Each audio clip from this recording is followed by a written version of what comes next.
It was a sad morning for the Odingas, friends and the country at large after they woke up to the news that the former Prime Minister Raila Odinga is no more.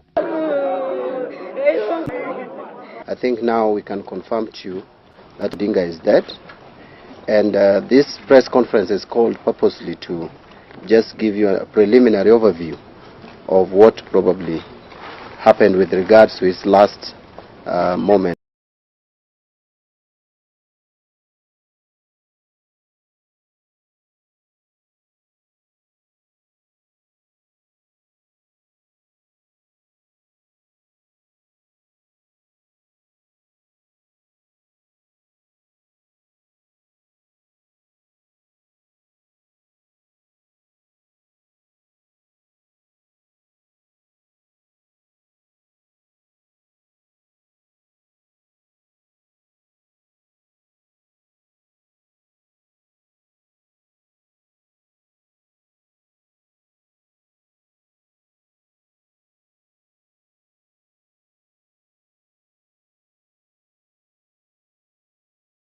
Yuko wapi kinara wa chama cha ODM Raila Odinga?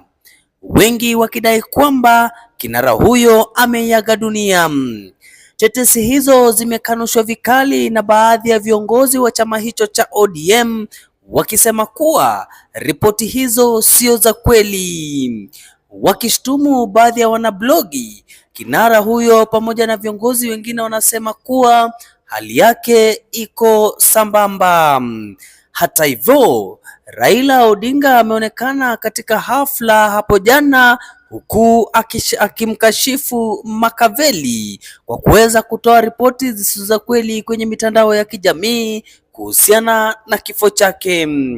Baadhi ya viongozi wa chama cha ODM wamekana vikali madai hayo kuwa kinara huyo wa chama cha ODM Bwana Raila Amolo Odinga ameweza kuiaga dunia.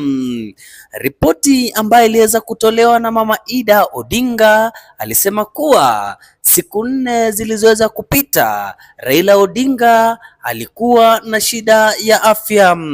Hata hivyo aliweza kukimbizwa hospitalini na kuweza kushughulikiwa haraka ipasavyo, kwa sasa hali yake ikiwa imerejea sambamba. Je, ni kwa nini baadhi ya Wakenya wanaandika madai yasiyo ya ukweli kuhusiana na kifo cha Raila Odinga, huku wakimwingilia Bwana Rigathi Gachagua na baadhi ya viongozi wengine kutoka mrengo wa upinzani? Wanachama wa ODM wamewasihi waweze